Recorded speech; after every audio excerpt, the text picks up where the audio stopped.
अगर चाहते हो कंसंट्रेशन टर्म्स को 20 मिनट में खत्म करना, पूरा का पूरा सिलेबस का जितना तुम्हारे बोर्ड एग्जाम में इंपॉर्टेंट है, जितना आपके सिलेबस बुक में दिया हुआ है, उतना पूरा का पूरा अगर 20 मिनट में तुम चाहते हो खत्म करना, जल्दी से आ जाओ, सारा का सारा खत्म कर लेंगे क्वेश्चंस के साथ। ठीक है, अब एक बार हेडिंग पढ़ लो ध्यान से, जल्दी जल्दी। क्या लिखा है?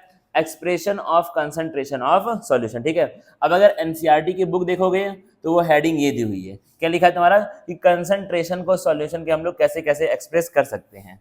और अगर तुम जनरल भाषा में बोलोगे, जो हम लोग यूज करते हैं टर्म्स, उसको हम लोग क्या बोलते हैं? Concentration terms. मतलब हमको क्या करने हैं? कंसंट्रेशन को एक्सप्रेस करने के लिए जो जो भी पैरामीटर हम लोग यूज करते हैं, उनको हम लोग आज पढ़ने वाले हैं क्लास में। ठीक है, जितना सिलेबस में बस उतना ही पढ़ाएंगे, यहाँ वहाँ की बातें नहीं करने वाले हैं, क्योंकि अभी फिलहाल हमारा बोर्ड एग्जाम अगले 5-5.5 महीने में आने वाला है।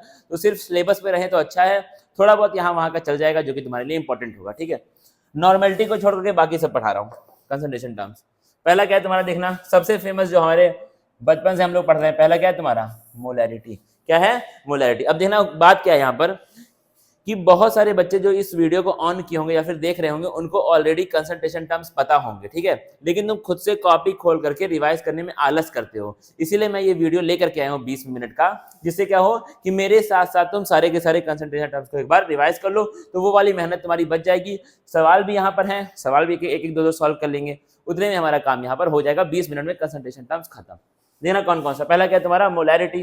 डेफिनेशन देखना पहले मोलैरिटी की।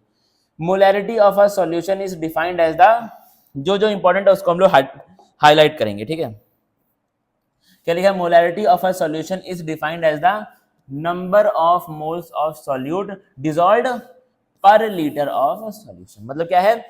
एक पार्टिकुलर लीटर में सॉल्यूशन या फिर एक पार्टिकुलर वॉल्यूम में सॉल्यूशन के कितना मोल आपने, कितना मोल ऑफ सॉल्यूट आपने डाला है, उसी को हम लोग क्या बोलेंगे? उस सॉल्यूशन की मोलैरिटी बोलेंगे। सिंपल सी बात है, ये हमारा पहला कंसंट्रेशन टर्म है। ठीक है, सिंबल क्या है इसका? It is denoted by capital M. Simple बात हो गई। फॉर्मूला देखना, कैपिटल एम यानी कि आपका molarity is equal to number of moles of solute upon volume of solution in, इसके ऊपर गौर करना, इन लीटर्स। यानी अगर मैं इसको शॉर्ट फॉर्म में लिखूं तो क्या लिख सकता हूं? Molarity is equal to number of moles of solute. ठीक है, अब देखना क्या है, जो मैं तुमको यहाँ पे पढ़ाऊंगा वहां पे मैं ए जो टर्म है इसको यूज करता हूँ सॉल्वेंट के लिए, इसको लिख लो भाई। ठीक है, और मैं बी यूज करता हूँ किसके लिए? सॉल्यूट के लिए। मैं हर जगह यही यूज करूंगा। ठीक है, बी सॉल्यूट के लिए और ए सॉल्वेंट के लिए। तो ऊपर हम लोग क्या लिखते हैं? Number of moles of solute यानी कि N B upon volume of solution. तो क्या लिखूंगा? वी। इसका मतलब क्या है? तुम्हारा सॉल्यूशन है, और ये किसमें होना चाहिए? ये होना चाहिए आपका किसमें? लीटर्स में होना चाहिए। As simple as that. आगे देखो, अब क्या है? एक तो ये वाला फॉर्मूला हमको मिल गया। अब मान लो क्या हुआ, जो सवाल है उसके अंदर सॉल्यूट का मोल नहीं दिया हुआ, उसके अंदर सॉल्यूट का मास दिया हुआ है। तो एक फॉर्मूला हमको मोल से मास फाइंड करने का या फिर मास से मोल फाइंड करने का तरीका हमको पता है। क्या तरीका है? Number of moles is equal to क्या होता है? Mass upon molar mass. Simple से भाई, ये तो सबको पता होगा यार, ये बचपन की बात है, 9th क्लास में पढ़ते हैं। क्या होता है? Number of moles is equal to mass upon molar mass. Simple सी बातें हैं। यानी कि अगर तुम्हारा W ग्राम आपका दिया है मास, अब ग्राम मतलब भी मास ही होगा भाई। If for W grams of solute in V centimetre cube of solution. एक और बात यहां पे देख लो, 1 ml इज इक्वल टू क्या होता है? 1 सेंटीमीटर क्यूब होता है। ये भी याद रखना, 1 ml इज इक्वल टू क्या है? 1 सेंटीमीटर क्यूब। तो यहाँ पे या तो तुम सेंटीमीटर क्यूब लिखो या फिर क्या लिख दो? ml लिख दो। मतलब क्या हुआ? अगर W ग्राम ऑफ सॉल्यूट दिया हुआ है V ml ऑफ सॉल्यूशन या फिर V centimetre cube of solution में, तो फॉर्मूला चेंज होगा। देखना क्या चेंज होगा, जहां पर मोल है वहां पे हम लोग क्या लिख सकते हैं? मास अपॉन मोलर मास। देखो मोलैरिटी इक्वल टू क्या हो जाएगा? WB, मतलब क्या आपका? मास ऑफ B, और क्या तुम्हारा वहां पे? Molar mass of B into volume of solution. अब दिक्कत क्या है, जो वॉल्यूम है यहाँ पर वो किस में दिया हुआ है? सेंटीमीटर क्यूब में दिया है। इसीलिए उसने क्या किया यहाँ पर? अपॉन V को क्या कर दिया? अपॉन 1000। इसका अपॉन 1000 अगर मैं यहाँ पे लिखूं, अपॉन 1000 लिखूं ऐसे, क्योंकि वो क्या था तुम्हारा, यहाँ पे हम लोग लिख रहे थे लीटर में, तो यहाँ पे कोई भी चेंज नहीं आ रहा था। लेकिन अब क्या है, जो चीज है हमारी वो किस में दी हुई है? वो दी हुई है ml में। तो दिक्कत क्या होगी कि नीचे हमको क्या है? एक लगाना पड़ेगा। 1000 ml बोलो या फिर क्या बोलो? सेंटीमीटर क्यूब बोलो। ठीक है, तुमको फंसना ही नहीं है भाई, सिंपल सी बात है। अगर लीटर में दिया है तो फॉर्मूला ये है, अगर ml में दिया है तो ये तो यहाँ पर लिखना उतना अच्छा नहीं है, तो इसको हम लोग क्या करते हैं? ऊपर लिख देते हैं। यहाँ लिखो या फिर ऊपर लिखो, बात एक ही है, फ्रैक्शन है भाई। ऊपर हम लोग क्या लगाते हैं यहाँ पर 1000।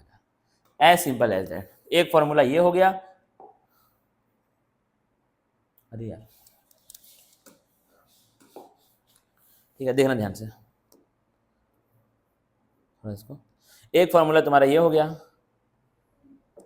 मोटा फ्रेम चाहिए, मोटा, ऐसे एक और फ्रेम मिल जाएगा। हाँ, और एक फॉर्मूला तुम्हारा क्या हो गया, ये वाला हो गया। इसको थोड़ा छोटा कर दो। End of discussion. दो हमको मिल चुके हैं फॉर्मूले। अब सवाल पे आते हैं। देखो क्या लिखा है। पहली बात तो देख लो सवाल में यूनिट क्या दिया हुआ है। मास उसका तो भाई ग्राम ही रहता है, हमेशा हमको पता है। यूनिट दिया सेंटीमीटर क्यूब, यानी कि वो वाला फॉर्मूला नहीं यूज होगा, ये वाला फॉर्मूला, क्योंकि यहाँ पे मास दिया हुआ है सॉल्यूट का। ठीक है, अब मान लो मोल दिया हो और वॉल्यूम दिया हो। क्या दिया हो, मोल और वॉल्यूम। देख लो वीडियो बन रहा है कि नहीं। हाँ ठीक है, वीडियो परफेक्ट आपका बन रहा है, रिकॉर्ड। ठीक है, अगर मान लो क्या दिया हो, मोल दिया हो और क्या दिया हो, वॉल्यूम दिया हो, लेकिन वॉल्यूम दिया हो इस बार ml में या फिर सेंटीमीटर क्यूब में वॉल्यूम दिया है, तो यहीं पे क्या करोगे, 1000 से ऊपर मल्टीप्लाई कर लोगे। ठीक है, कोई दिक्कत वाली बात नहीं है। लिखा है तुम्हारा calculate the molarity of a solution containing 9.8 gram of H2SO4। ये तुम्हारा सॉल्यूट है in the 250 centimetre cube of solution. अब सवाल ऐसे का ऐसा ही है, पहले लिख लिया करो सवाल में क्या क्या दिया। केमिस्ट्री का न्यूमेरिकल या फिर फिजिक्स का भी न्यूमेरिकल सॉल्व करने के लिए पहले आपको लिखना होता है कि क्या क्या दिया हुआ है। देना क्या क्या दिया हुआ है। पहली बात वहां पे क्या दिया हुआ था, मास of solute. Mass of solute क्या दिया, 9.8 ग्राम। सॉल्यूट है हमारा कौन, बी हमारा कौन है, H2SO4 है। आगे देखो, और वॉल्यूम दिया था सॉल्यूशन का, कितना वॉल्यूम था, 250 सेंटीमीटर क्यूब। इसी को मैं क्या लिखता हूँ, 250 ml। अब मैं इसको ml क्यों बार बार बोल रहा हूँ, क्योंकि बहुत सारे बच्चों ने ये सेंटीमीटर क्यूब वाली चीजें नहीं पढ़ी होती, उन लोगों ने ml पढ़ा होता है, तो इसलिए हम लोग ml ही देख रहे हैं। और मैं सेंटीमीटर क्यूब लाया क्यों हूँ, क्योंकि सवाल में वो ml की जगह सेंटीमीटर क्यूब दे करके भी सवाल आए हैं एग्जाम्स में, तो इसलिए हम लोग दोनों चीज देख लेंगे। ठीक है, फॉर्मूला क्या है, molarity is equal to weight of solute, क्योंकि वेट दिया तो वेट वाला लगाएंगे formula, molar mass of solute into volume of solution. ml में दी है तो क्या करोगे, ऊपर 1000 से मल्टीप्लाई। सिंपल सा आंसर आएगा भाई। देखो वेट क्या है, 9.8 का। मोलर मास क्या होता है भाई, H2SO4 का फाइंड करना, लेकिन याद होना चाहिए 98 होता है, इंटू 1000, वॉल्यूम आपकी 250 हो गई, 1 हो गया। 5 5 25, 5 2 10, 5/2 यानी कि 0.4 मोलर। कितना है आंसर तुम्हारा, 0.4 molar. As simple as that. अब अगर तुम सिलेबस पढ़ोगे तो वहां पे लिखा है बिल्कुल बेसिक न्यूमेरिकल्स आएंगे इनके ऊपर। टफ न्यूमेरिकल्स आपके सिलेबस में ही नहीं है तो आएगा कैसे, सिंपल सी बात ये है। आगे बढ़ जाओ। अगला क्या है तुम्हारा, मोलैलिटी। ये हमारा सेकंड हो गया कौन, मोलैलिटी। समझना ध्यान से। Molality of a solution is defined as the number of moles of solute dissolved in 100 grams और 1 किलोग्राम ऑफ द सॉल्वेंट। अभी तक हम लोग जब मोलैरिटी पढ़े थे तो हम लोग उसको देख रहे थे सॉल्यूशन का, सॉल्यूशन के वॉल्यूम में। यहाँ पे हम लोग क्या देखते हैं, सॉल्यूट के मास में, यानी कि आपका 1 किलोग्राम सॉल्वेंट के मास में 1 किलोग्राम सॉल्वेंट में कितने मोल डाले गए हैं, उसी को हम लोग क्या बोलते हैं, मोलैलिटी बोलते हैं। या फिर पर किलोग्राम सॉल्वेंट में कितने मोल्स ऑफ सॉल्यूट प्रेजेंट है, उसको हम लोग क्या बोलते हैं, मोलैलिटी बोलते हैं। समझना ध्यान से। फॉर्मूला क्या हो जाएगा तुम्हारा। अब देखो इसको हम लोग क्या करते हैं, it is denoted by small M. तो मोलैरिटी कैपिटल एम से, मोलैलिटी स्मॉल एम से। देखना small M is equal to क्या हो जाएगा, number of moles of solute और पर किलोग्राम ऑफ सॉल्वेंट, यानी कि आपका मास ऑफ। इसलिए मैंने क्या बोला कि ए से सॉल्वेंट और बी से सॉल्यूट किसमें होगा, किलोग्राम में। किसमें होगा ये आपका, किलोग्राम में। सिंपल है आपका। अब मान लो फिर से क्या लिखा है, for A grams of solute dissolved in B grams of solvent. अब उसने क्या किया, सॉल्यूट का भी मास दे दिया। कैसे हो जाएगा फॉर्मूला तुम्हारा, मोल इक्वल टू क्या होता है, मास अपॉन मोलर मास। और मास कितना दिया सॉल्यूट का, सॉल्यूट का मास दिया ए ग्राम। तो जहां पे मोल है वहां पे मैं क्या लिख सकता हूँ, मास of solute upon molar mass of solute, यानी कि ए अपॉन, क्योंकि ए दिया हुआ है, मोलर मास ऑफ सॉल्यूट कितना दिया है बी। अब देखो ग्राम में, यहाँ जो हम लोग लिख रहे थे, हम लोग किसमें लिख रहे थे, किलोग्राम में। ठीक है, लेकिन यहाँ पे क्या दिया हुआ है, ये ग्राम में दिया हुआ है। तो जब आपका वहां पे क्या था, लीटर में हमारा फॉर्मूला सिंपल था, लेकिन जब उसको हमने कहा कि अगर फॉर्मूला लीटर की जगह पे वॉल्यूम अगर ml में दिया तो ऊपर क्या करेंगे, 1000 से मल्टीप्लाई कर देंगे। वैसे ही क्या है, अगर किलोग्राम की जगह पे आपका जो सॉल्वेंट का मास अगर वो ग्राम में दिया हुआ है तो भी हम लोग क्या करेंगे, ऊपर 1000 से मल्टीप्लाई, फिर से बन गया तुम्हारा फॉर्मूला, फिर से 2 फॉर्मूले आ गए।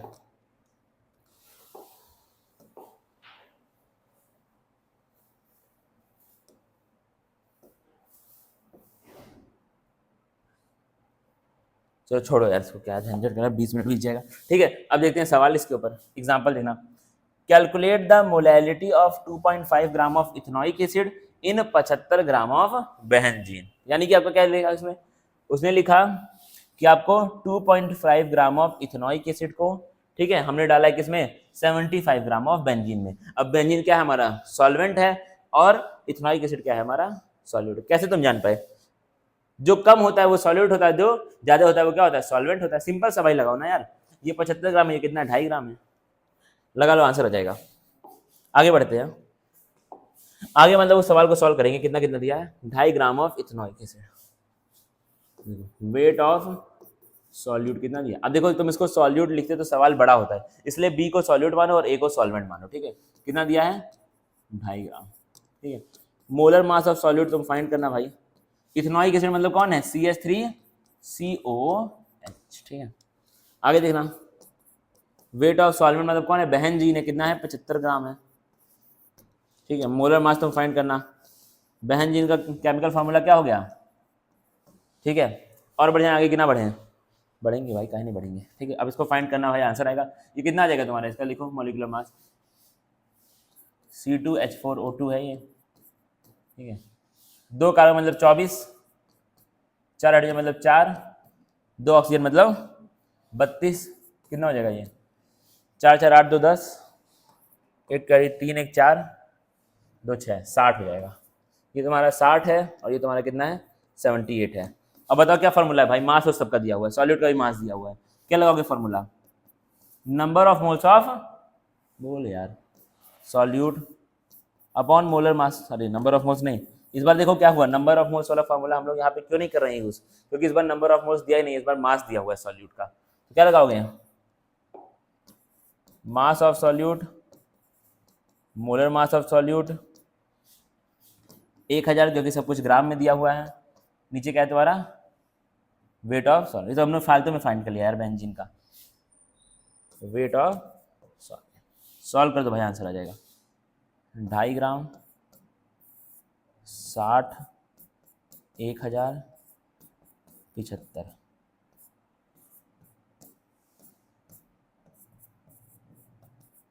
250 अपॉन 75 इंटू 6, 75 इंटू 6 कितना होता है बताओ, करते रहो भाई, साथ साथ में सॉल्व करते रहो, उससे तुम्हारी स्पीड बढ़ेगी। 6 5 30, 6 7 42 और 3 45, 450, यानी कि कितना हो गया तुम्हारा 250 अपॉन 450, 0 0 कट जाएगा, 25 अपॉन 45, 5 5 25, 5 9 45, 5/9, तो आपका 9 4 39, ठीक है, 0.5 कुछ करके तुम्हारा ये आएगा, क्योंकि 9 5 45 होता है और 9 6 54, तो हाँ ठीक है, 0.5 करके आपका ये कुछ मोलल आएगा। क्या आएगा, स्मॉल है, मोलल आएगा। आगे बढ़ जाओ, अगला क्या है हमारा, पार्ट्स पर मिलियन। अब होता क्या है, इसके ऊपर सवाल बहुत रेयर आते हैं। ठीक है, अगर आ गए तो कर लोगे भाई, बड़ा एकदम put the value get the answer वाले आते हैं सवाल, लेकिन रेयर आते हैं, उतने सवाल इसके ऊपर नहीं आते हैं। ठीक है, आ भी गए तो कोई दिक्कत वाली बात नहीं है। ठीक है, अब हम लोग इसको यूज क्या कहाँ पे करते हैं ना, पार्ट्स पर मिलियन। ठीक है, मतलब यानी कि हम लोग मिलियन में देख रहे हैं। कहाँ पे हम लोग देख रहे हैं, मिलियन में, समझना ध्यान से। फॉर वेरी डाइल्यूट सॉल्यूशंस, क्या लिखा, for very dilute solution. Dilute का मतलब क्या, डाइल्यूट सॉल्यूशन का मतलब क्या है, जिसमें सॉल्वेंट ज्यादा है और सॉल्यूट क्या है, कम मात्रा में। और फिर डाइल्यूट के साथ साथ यहाँ पे एक और वर्ड लिखा हुआ है, वेरी डाइल्यूट। इसका मतलब क्या हो गया कि सॉल्यूट बहुत कम मात्रा में है और सॉल्वेंट क्या है, बहुत ज्यादा मात्रा में है। सिंपल सी बात यहाँ पे ये चलेगी। ठीक है, देखना क्या हुआ, वेरा वही बात लिखी है, small, very small quantity of solute is present in a large quantity of solution. The concentration is expressed in terms of parts per million. It is defined as the mass of solute present in 1 million parts by mass of solution. मतलब क्या है, अगर हम लोग solution के मास को 1 million में देख रहे हैं तो उसमें कितने सॉल्यूट का मास प्रेजेंट है, उसको हम लोग क्या बोलते हैं, उसे हम लोग क्या बोलते हैं, आपका ये क्या कहते हैं, इसको पार्ट्स पर मिलियन बोलते हैं, ppm बोलते हैं। ठीक है, फॉर्मूला सिंपल है भाई, मास of solute upon mass of solution into 10⁻⁶, ठीक है। इसको तुम ए मत करो, इसको बी करो, क्योंकि सॉल्यूट को हम लोग बी में देख रहे हैं अब तक, ठीक है। तो कंफ्यूजन ना हो इसलिए आप इसको बी ही रखिए, इसको बी कर दो, ठीक है, खत्म बात हो गई। अब क्या है, नोट्स ऑन एटमॉस्फेरिक पॉल्यूशन, क्योंकि इसको हम लोग एटमॉस्फेरिक पॉल्यूशन में बहुत यूज करते हैं।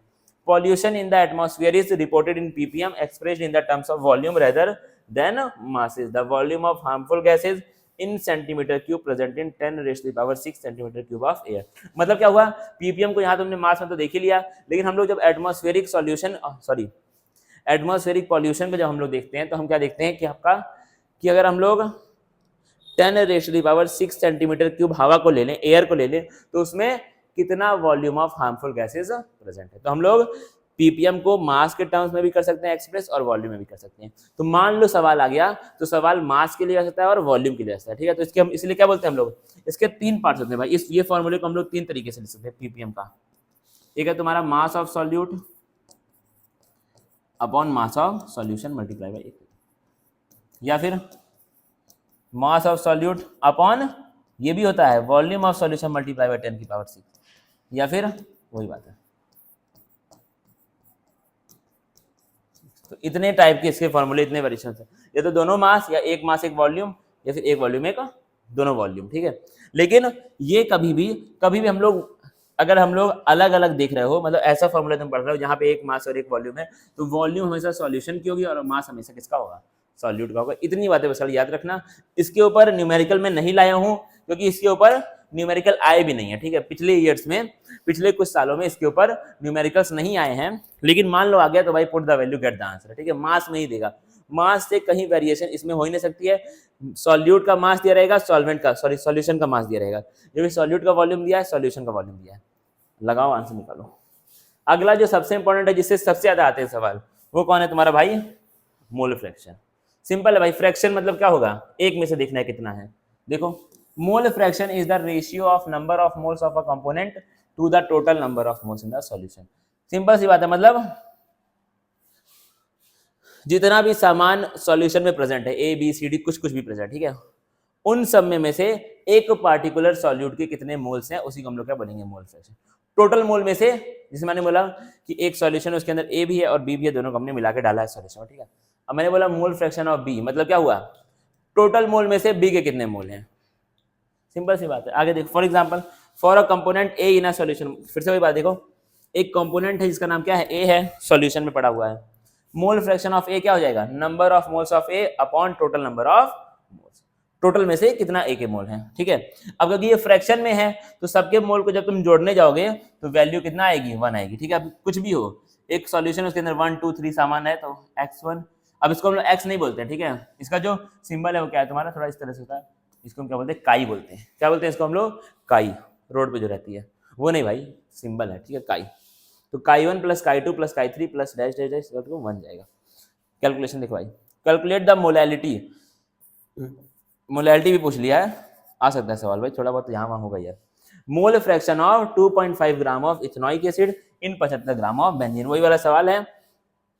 क्या करना है तुमको, 2.5 ग्राम इथेनॉइक एसिड दिया और क्या दिया, 75 ग्राम ऑफ बेंजीन, ठीक है। तुमसे वो पूछ रहा है मोल फ्रैक्शन इसका इथेनॉइक एसिड का, ठीक है, या फिर कुछ अगर दिया नहीं, इसका मतलब वो दोनों का पूछ रहा है मोल फ्रैक्शन। तो अगर एक का आ गया, मान लो दो चीजें हैं, एक है तुम्हारा इथेनॉइक एसिड और एक कौन है तुम्हारा बेंजीन है, दोनों का मिला कितना आता है, 1 आता है। अगर इसका आ गया तो 1 से माइनस कर दोगे तो इसका आ जाएगा, ठीक है। देख लेते एक बार करके दोनों का। पहले तो हमको क्या करना पड़ेगा, अगर मोल फ्रैक्शन फाइंड करना है तो हमको दोनों का पहले मोल निकालना पड़ेगा। देखो कैसे निकालेंगे, ठीक है ना। देखो काई बी इज इक्वल टू कितना दिया है, अरे काई बी तो फाइंड करना है मेरे भाई,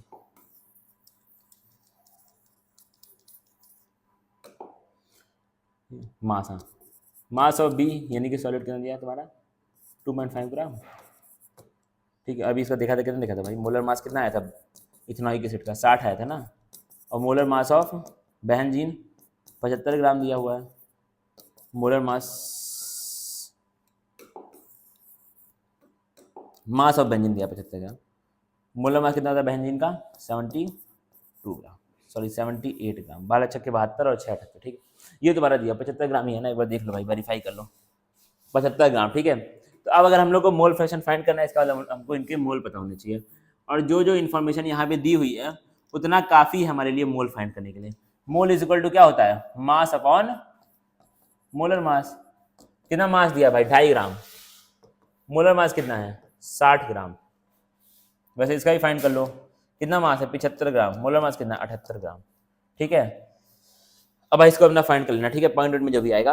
अब अगर मुझे यहाँ पे काई बी लिखना है, काई बी मतलब बी हमने माना है किसको, ये हमने लिया है इथेनॉइक एसिड के लिए, और ये हमने लिया किसके लिए, बेंजीन के लिए। तो काई बी मतलब मैं यहाँ पे मोल फ्रैक्शन फाइंड कर रहा हूँ किसका, इथेनॉइक एसिड का। तो पहले हम लोग क्या लिखते हैं, mole of B upon mole of A plus mole of B. Mole of B कितना है, 25/600। अरे भाई इसको हटाया तो 600 बढ़ेगा ना, फिर क्या है तुम्हारा 25/600 फिर से हो जाएगा बी का ही, और ए कितना है तुम्हारा 75/78। अब बहुत सारे बच्चों का एक बहुत बड़ा डाउट आता है, जो कि टॉपर्स का, बस खाली बड़े लोगों का डाउट आएगा कि यहाँ पे लिखा है मोल ऑफ ए और यहाँ आपने पता नहीं क्या बी का लिख दिया, ऐसा क्यों हो गया। ठीक है, समझ जाओ, ये भी डाउट आता है बच्चों का। ठीक है, इसके बाद हमारे पास कुछ भी नहीं है, अब इसको तुम सॉल्व कर लेना। ऐसे मोल ऑफ तुमको काई बी मिल जाएगा, और मान लो तुमको काई ए फाइंड करना है, तो क्या होता है, काई B plus chi A is equal to क्या होता है, 1 होता है। क्या करो, ठीक है, अगर काई बी पता है तो 1 से माइनस करोगे, तो काई ए इज इक्वल टू क्या हो जाएगा, 1 minus chi B. As simple as that. खत्म बात हो गई भाई, ये लेक्चर हमारा खत्म हो चुका है। एक बात यहाँ पे लिखूंगा, बताना सही है कि गलत है।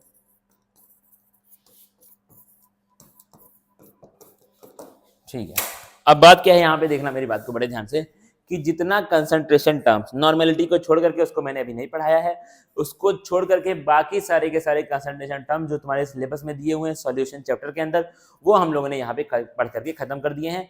इसके बाहर सवाल आएगा नहीं, और इस तरह के सवालों के बाहर भी सवाल नहीं आएगा। ठीक है, तो अब मिलेंगे अगली क्लास में, तब तक के लिए थैंक यू गाइस।